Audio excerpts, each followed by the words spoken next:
नमस्कार, सत श्री अकाल, आदाब। बहुत-बहुत स्वागत है आप सभी का गवर्नमेंट एजुकेशन में और आप सभी को नए साल की हार्दिक शुभकामनाएँ। 2021 आ गया है, 2020 का जो है वो साल बहुत ही ख़राब निकला।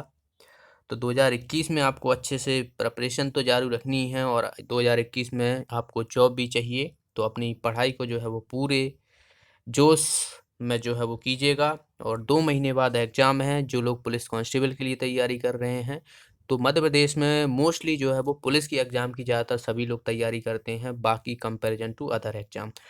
तो सभी लोग अच्छे से तैयार रहना। चलिए हम क्वेश्चन डिस्कस करते हैं। ये हमारा 4th पार्ट है सामान्य ज्ञान का, जिसमें हम current affairs all over India की जीके और मध्य प्रदेश के जिस तरह का एग्जाम का पैटर्न रहता है उसी के हिसाब से हम जो है यहाँ पर क्वेश्चन कर रहे हैं।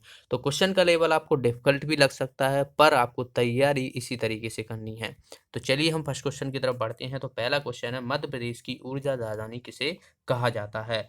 ऑप्शन है यहाँ पर इंदौर, जबलपुर, सिंगरौली, शहडोल। तो बहुत ही आसान है, इसका आंसर हो जाएगा सिंगरौल। सिंगरौल को जो है वो मध्य प्रदेश की ऊर्जा की राजधानी कहा जाता है। यह जो है वो सबसे पूर्वी जिला है मध्य प्रदेश का, तो याद रखना है। यहाँ से जो भारतीय मानक रेखा है 22.5 डिग्री यहीं से निकलती है, तो ये भी क्वेश्चन पूछ लिया जाता है।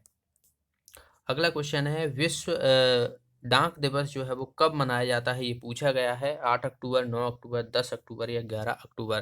तो ये दोस्तों बनाया जाता है 9 अक्टूबर को। तो दिवस से जो है वो एक क्वेश्चन पूछ लिया जाता है, तो दिवस भी हम जो है वो हर वीडियो में एक-एक करके क्वेश्चन जो है वो कवर करते चलेंगे। तो विश्व डाक दिवस जो है वो 9 अक्टूबर को बनाया जाता है। अगला है यहाँ पर, वर्तमान में आरबीआई के गवर्नर पूछे गए हैं। तो अभी देखिए, अभी करंट में अभी जो है उस हिसाब से है, क्योंकि अभी जो मैं वीडियो बना रहा हूँ वो आपको ध्यान में रखना है, ठीक है। तो अब वीडियो के बाद जो है वो चेंज हो जाते हैं तो वो बात अलग होती है, लेकिन अभी जो है वो शक्तिकांत दास जो है वो आरबीआई के गवर्नर हैं। शक्तिकांत दास अभी 15वें वित्त आयोग के सदस्य भी हैं। 15वां वित्त आयोग जो चल रहा है तो उसके सदस्य हैं और ये आरबीआई के गवर्नर हैं, ठीक है। इनका जो कार्यकाल है 3 साल का होगा। इससे पहले जो उर्जित पटेल थे, तो ये पहले थे, लेकिन अभी करंट में जो है वो शक्तिकांत दास हैं।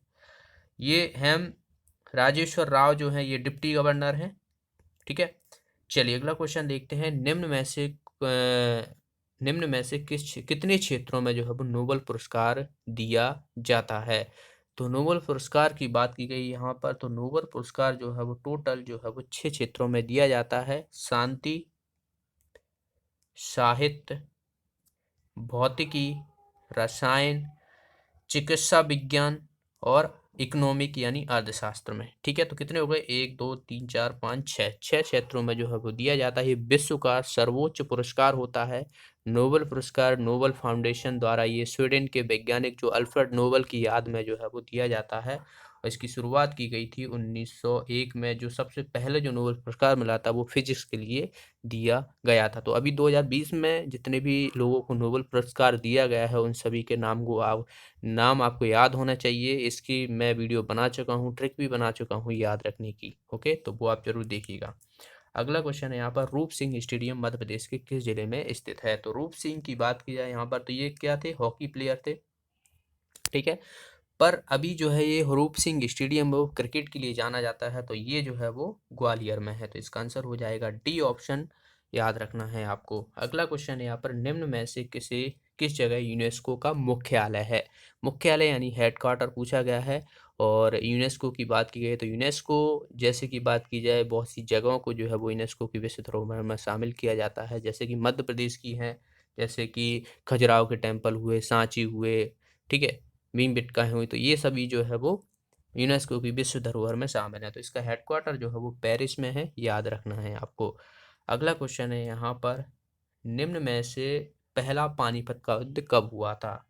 ऑप्शन है 1556, 1526, 1226 और 1326।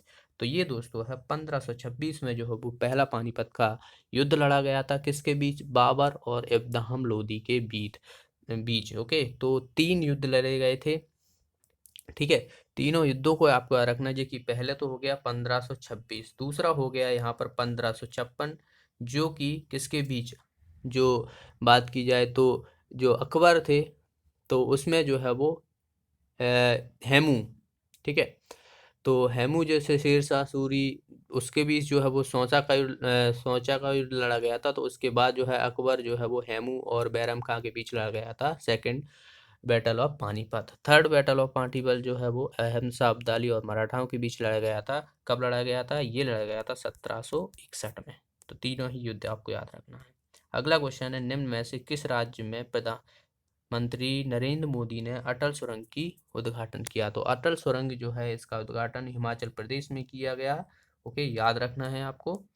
अगला क्वेश्चन है यहाँ पर, धुआंधार जलप्रपात किस नदी द्वारा बनाया जाता है? तो बहुत ही आसान क्वेश्चन है। धुआंधार जलप्रपात जो है वो नर्मदा नदी बनाया जाता है। नर्मदा नदी जो है वो 3 जलप्रपात बनाती है। एक हो गया सहस्त्रधारा जलप्रपात जो कि महेश्वर में बनाती है। धुआंधार हो गया जो कि कहाँ पर बनाती है? भेड़ाघाट जबलपुर में बनाती है। और एक हो गया दुग्धधारा जो कि अमरकंटक में बनाती है। तो तीनों ही आपको याद रखना है। नेक्स्ट है यहाँ पर, निम्न में से किस राज्य में पेटा ग्रेड अवार्ड 2020 जीता? तो ये टूरिज्म के लिए बात की गई यहाँ पर।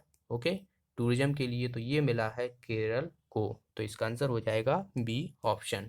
नेक्स्ट है यहाँ पर, निम्न में से इराक की राजधानी क्या है? इराक की राजधानी पूछी गई है यहाँ पर। ऑप्शन है तेहरान, बर्लिन, बगदाद, जकार्ता। ठीक है, तो इसका आंसर हो जाएगा दोस्तों इराक की पूछी गई है तो इराक की हो जाएगी बगदाद। ठीक है, ईरान की जो है वो तेहरान है, ये ईरान की है। बर्लिन जो है वो ये जर्मनी की है। और जकार्ता जो है वो इंडोनेशिया की है। तो तीनों ही ये सभी की आपको राजधानी याद रखना है। अगला क्वेश्चन है यहाँ पर, कर्क रेखा मध्य प्रदेश के कितने जिलों से होकर गुजरती है? तो ऑप्शन है 15, 16, 17, 14। तो इसका आंसर हो जाएगा दोस्तों 14 जिलों से जो है वो मध्य प्रदेश के कर्क रेखा जो है वो 14 जिलों से होकर गुजरती है। नेक्स्ट है यहाँ पर, मध्य प्रदेश में जनसंख्या देखिए सबसे ज़्यादा जनसंख्या वृद्धि वृद्धि करने वाला जिला। ठीक है, वृद्धि करने वाला जिला आपको बताना है इसमें।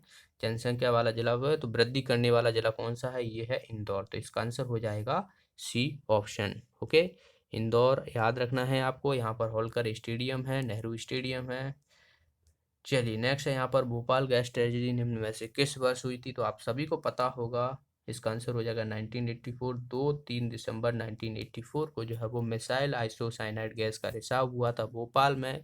कंपनी का नाम था यूनियन कार्बाइड और इस समय जो सीएम थे अर्जुन सिंह जो है मध्य प्रदेश के सीएम थे।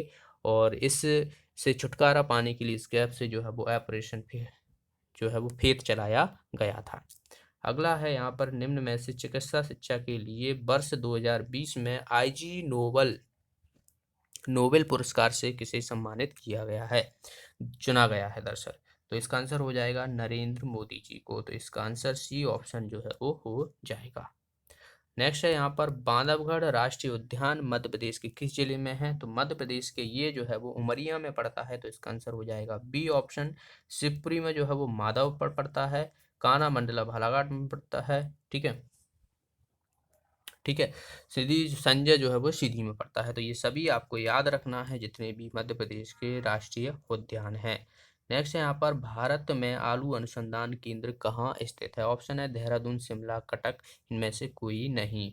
तो आलू हमला जो है ये शिमला में है। ठीक है, तो इसका आंसर हो जाएगा बी ऑप्शन। तो शिमला में जो है वो आलू अनुसंधान केंद्र है। कटक में जो है वो राइस है। ठीक है, चावल अनुसंधान केंद्र है। तो इसे भी आपको याद रखना है। अगला है यहाँ पर, मध्य प्रदेश की किस जगह को जो है वो आनंद की नगरी कहा जाता है? तो ये आप सभी को पता होगा, मांडू को जो है वो आनंद की नगरी कहा जाता है। ठीक है, यहाँ पर सरपी महल, हिडोला महल, रानी रूपवती महल ये सभी जो है वो पड़ते हैं, स्थित हैं। नेक्स्ट है यहाँ पर, विश्व आर्थिक स्वतंत्रता सूचकांक 2020 में भारत में कौन सा स्थान मिला है? भारत को जो है वो कौन सा स्थान मिला है ये पूछा गया है। तो भारत की बात की गई है यहाँ पर। तो विश्व आर्थिक स्वतंत्रता सूचकांक में 105वां जो है वो भारत को स्थान मिला है। यह जो है वो पहले बात की जाए तो 26 अंक जो है वो खिसक गया है। ठीक है, भारत की पहले स्थिति ज़्यादा अच्छी थी लेकिन अब जो है वो गिर चुकी है। 26 स्थान जो है वो नीचे गिर चुका है। यह रिपोर्ट जो है वो कनाडा की एक संस्था की तरफ से जो है वो हर साल जो है वो ये जारी की जाती है। किसके लिए? देश में जो कारोबार के वातावरण है, खुलेपन है, तो उसको जो है वो ध्यान में रखते हुए ये इंडेक्स जारी किया जाता है। ग्लोबल इकोनॉमिक फ्रीडम इंडेक्स कहते हैं या विश्व आर्थिक स्वतंत्रता सूचांक भी कहते हैं। तो ये थे दोस्तों 20 क्वेश्चन। आई होप आपको वीडियो अच्छा लगा होगा। तो वीडियो को लाइक और शेयर जरूर करना, और आपको एक बार फिर सभी को हैप्पी न्यू ईयर। और जो भी साथी नए हैं चैनल को सब्सक्राइब कर लेना, साथ में एक बेल आइकन बन के आएगी, उस पर भी जरूर क्लिक कीजिएगा। तो मिलते हैं अगली वीडियो में। Thanks for watching the video. Have a nice day.